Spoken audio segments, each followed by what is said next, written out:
Je m'appelle Marielle Dieng, épouse Micallef, fille d'un père sénégalais et d'une mère française.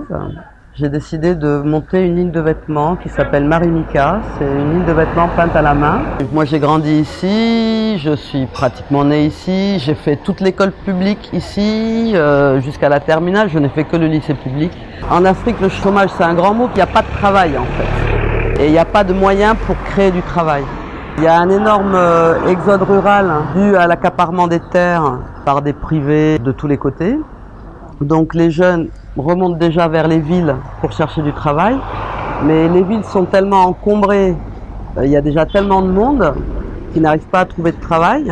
J'ai eu à entendre des jeunes qui avaient bac plus 4, plus 5 et qui prenaient la pirogue par manque de soutien. À un moment, un jeune qui est chez lui encore à 30-35 ans et qui ne rapporte pas d'argent, il se sent en trop, et si pour lui partir en Europe c'est un moyen de pouvoir aider sa famille, de trouver quelque chose, il part.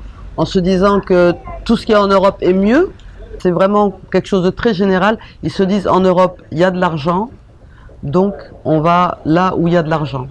Et pour éviter que les gens partent, et pour éviter un exode rural extrême, il me semblerait que la base, ce serait l'autosuffisance alimentaire. Les paysans achètent à crédit des semences, et une fois qu'ils ont cultivé, ils remboursent ce crédit. Mais en plus, le taux auquel effectivement l'État ou les agences d'État reprennent ces produits sont vraiment tellement ridicules que c'est pratiquement pas viable pour eux. Moi j'ai un ami qui était du côté de Matam qui faisait du riz. L'agence qui devait reprendre son riz, il en avait pour 4 millions de francs CFA, ce qui n'est pas énorme. Ça allait le faire vivre pour toute l'année et racheter des graines pour replanter en plus. Il a porté son riz à l'agence. L'agence lui a versé 1,5 million et il n'a jamais touché le reste. Le premier pain kissé que j'ai utilisé, je me suis aperçu qu'il était fait avec un fil de tissage qui vient de Chine. C'est même pas notre propre fil de coton, mais je sais que certaines grandes marques qui se font fabriquer en Chine maintenant sont délocalisées en Afrique et sont fabriquées en Afrique. Parce que la Chine maintenant a établi des salaires minimums qui deviennent trop élevés, entre guillemets, pour ces marques-là, et font travailler en fait des Africains qui sont payés une misère. C'est vrai qu'il y a des jeunes qui veulent entreprendre et qui prennent des intermédiaires locaux pour travailler avec eux, et qui investissent, et quand ils viennent pour vérifier si tout ce qu'ils ont demandé a été fait, ils s'aperçoivent qu'il n'y a plus d'argent et que rien n'a été fait. À partir du moment où on veut entreprendre et se dire on remet un pied en Afrique, on retourne chez soi et on entreprend chez soi, il faut qu'on revienne soi-même. Des Africains qui envoient du matériel à vendre en Afrique et qui le confient à un frère ou un cousin, et en fait le frère et le cousin ils vendent le matériel, mais ils dépensent tout l'argent au fur et à mesure et il n'y a aucun bénéfice qui est fait dessus, donc tout l'argent est perdu. Donc c'est très très difficile effectivement d'investir en passant par quelqu'un d'autre. Moi j'ai un ami qui a construit son petit immeuble et tout, c'est un petit immeuble de 2 étages. Il venait tous les 3 mois et dès qu'il repartait, il fermait les portes et il n'y avait plus un seul ouvrier sur son chantier. Il veut entreprendre ici, il s'aperçoit qu'il y a beaucoup de choses à faire. Il s'est fait arnaquer par 1 ou 2 personnes. Il me dit mais Marielle, franchement je sais pas avec qui travailler ici quoi, parce que ici on se fait avoir, on peut pas investir. Même au niveau du travail même, il n'y a pas de suivi. Tu demandes des choses aux gens, ils le font pas. Ils te disent oui, tu attends 6 mois, c'est toujours pas fait. Il existe des personnes qui sont très travailleuses, qui sont très sérieuses, mais c'est vrai que c'est difficile à trouver.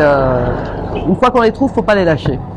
Je n'ai jamais ressenti trop de propos discriminatoires. Il m'est arrivé 1 ou 2 fois, vraiment, en 50 ans de vie au Sénégal, qu'on me dise rentre chez toi. Mais rentre chez moi, c'est ici. Donc quand on me dit rentre chez toi, je dis bien bon, je rentre chez moi. Je rentre dans ma maison. Je me sens autant française que sénégalaise.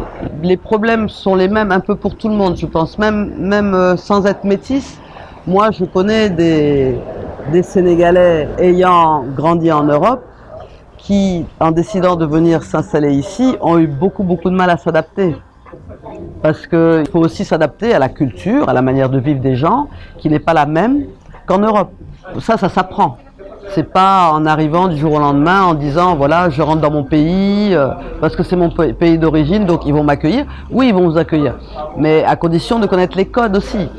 Tu vas pas aller à un arrêt du bus et tu salues personne. Chaque culture a ses codes, donc il faut s'y adapter. C'est quand les Français parlent d'intégration, là, c'est un peu ça. Moi, j'ai horreur du terme intégration, parce que les Français ici ne s'intègrent pas plus que les Africains ne s'intègrent en France. Dans le sens où il y a toujours des regroupements communautaires, parce qu'on va aller à la recherche de gens qui parlent la même langue, qui mangent la même chose, parce que ça nous permet de ne pas être trop dépaysés. C'est un problème d'adaptation, pas d'intégration. Normalement, il ne devrait pas y avoir de frontières.